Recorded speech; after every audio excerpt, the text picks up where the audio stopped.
ओम शांति। अव्यक्त महावाक्य है, अव्यक्त स्थिति में स्थित होने से पुरुषार्थ की गति में तीव्रता। अव्यक्त स्थिति में स्थित होने से पुरुषार्थ की गति में तीव्रता। 30/6/74। प्रकृति और विकारों के आकर्षण से सदा परे रहने वाले, विश्व की सर्व आत्माओं की सेवा करने वाले और सदा विदेही परम पिता परमात्मा शिव बोले। आज सभी बच्चों को सूक्ष्म वतन का समाचार सुनाते हैं। आप सबको रुचि होती है ना कि सूक्ष्म वतन की सैर करें, अर्थात एक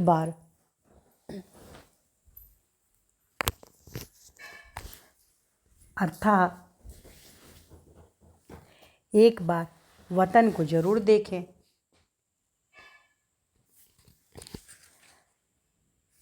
बाबा क्या बोलते हैं कि आप सबकी रुचि होती है ना कि सूक्ष्म वतन की सैर करें, अर्थात एक बार वतन को जरूर देखें। पता है कि यह इच्छा व संकल्प क्यों होता है? क्योंकि बाप दादा सूक्ष्म वतनवासी बन पाठ बजाते हैं, इसलिए संकल्प आता है कि हम भी एक बार बाप दादा के साथ यह अनुभव करें। इसलिए बाप दादा ही अपना अनुभव सुना देते हैं। यह तो मालूम है ना कि सबसे मुख्य अनुभव करने व सुनने का दृश्य किस समय होता है? विशेष बच्चों के प्रति अमृत बेले का समय ही निश्चित है ना। तो बच्चों के प्रति कौन सा दृश्य किस समय अनुभव करने का समय होता है? बाबा बताते हैं कि यह तो मालूम है ना कि सबसे मुख्य अनुभव करने व सुनने का दृश्य किस समय होता है? विशेष बच्चों के प्रति अमृत बेले का समय ही निश्चित है ना। फिर तो विश्व की अन्य आत्माओं के प्रति यथाशक्ति भावना का फल व कोई भी रजो प्रधान कर्म अल्पकाल के लिए जिन आत्माओं द्वारा होते रहते हैं, उनको भी उनके कर्मों के अनुसार अल्पकाल के लिए फल देने के प्रति साथ साथ सच्चे भक्तों की पुकार सुनने और भक्तों की भिन्न भिन्न प्रकार की भावना के अनुसार साक्षात्कार कराने और अब तक विचारों और कल पहले वाले छुपे हुए ब्राह्मण आत्माओं को संदेश पहुंचाने के लिए बच्चों को निमित्त बनाने के कार्य में पुरानी दुनिया को समाप्त कराने अर्थ निमित्त बने हुए वैज्ञानिकों की देख रेख करने ज्ञानी तु आत्मा स्नेही व सहयोगी बच्चों को सारे दिन के अंदर ईश्वरीय सेवा का कार्य करने व मायाजीत बनने में हिम्मते बच्चे मददे बाप के नियम अनुसार उनको भी मदद देने के कर्तव्य में ड्रामानुसार निमित्त बने हैं। अब समझा कि बाप सारे दिन क्या करते हैं। साकार बाप भी अब अव्यक्त होने के कारण क्विक स्पीड में निराकार बाप के साथी व सहयोगी सदा काल के लिए बनने का पाठ बजा सकते हैं। ब्रह्मा बाबा अव्यक्त शरीरधारी, शरीर के बंधन में ना होने के कारण जैसे अब क्विक स्पीड में बाप समान साथी बने, वैसे व्यक्त में साथी नहीं बन सकते थे।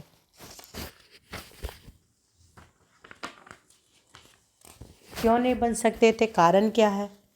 जो व्यक्त है और जो अव्यक्त रूप में अंतर पड़ जाता है कि व्यक्त शरीर में फिर भी व्यक्त शरीर के प्रति समय देना पड़ता है।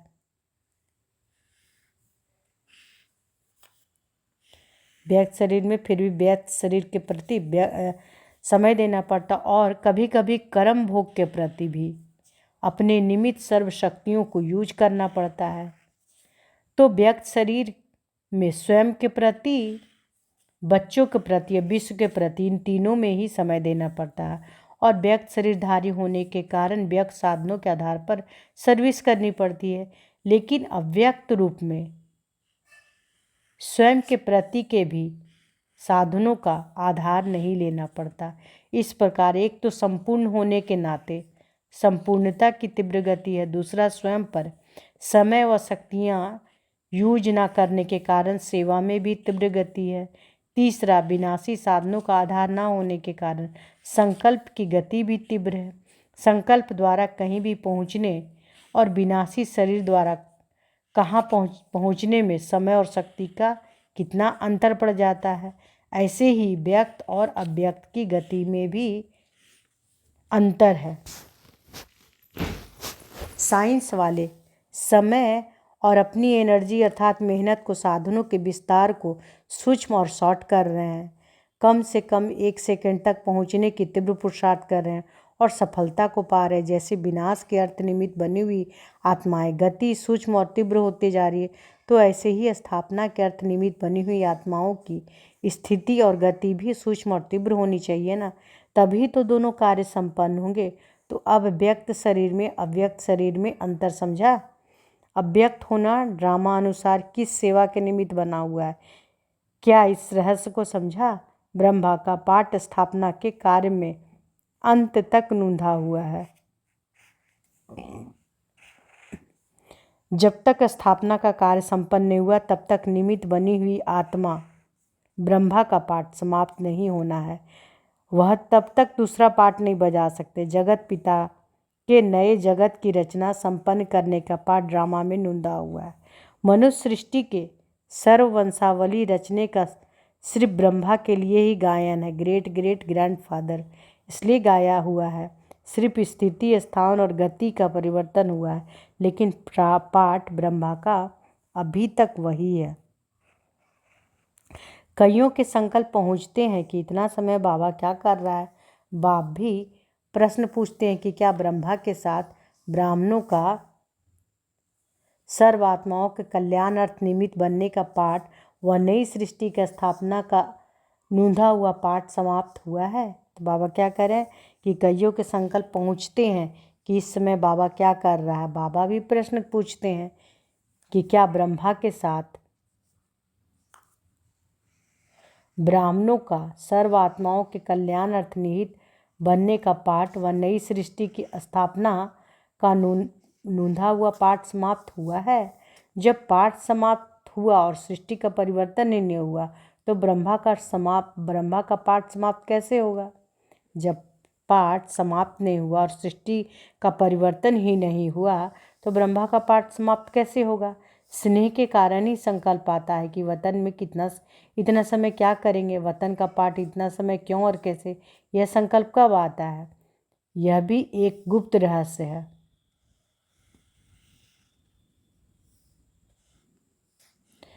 कर्म बंधन से मुक्त संपन्न हुई आत्मा, इस कल्प के जन्म मरण के चक्र को समाप्त करने वाली आत्मा, निराकार बाप की फर्स्ट नंबर साथी आत्मा, विश्व के कल्याण प्रति निमित्त बनी हुई फर्स्ट आत्मा, स्वयं के प्रति और विश्व के प्रति सर्व सिद्धि प्राप्त हुई आत्मा, जहाँ चाहे और जितना समय चाहे वह वहाँ स्वतंत्र रूप में पाठ बजा सकती है।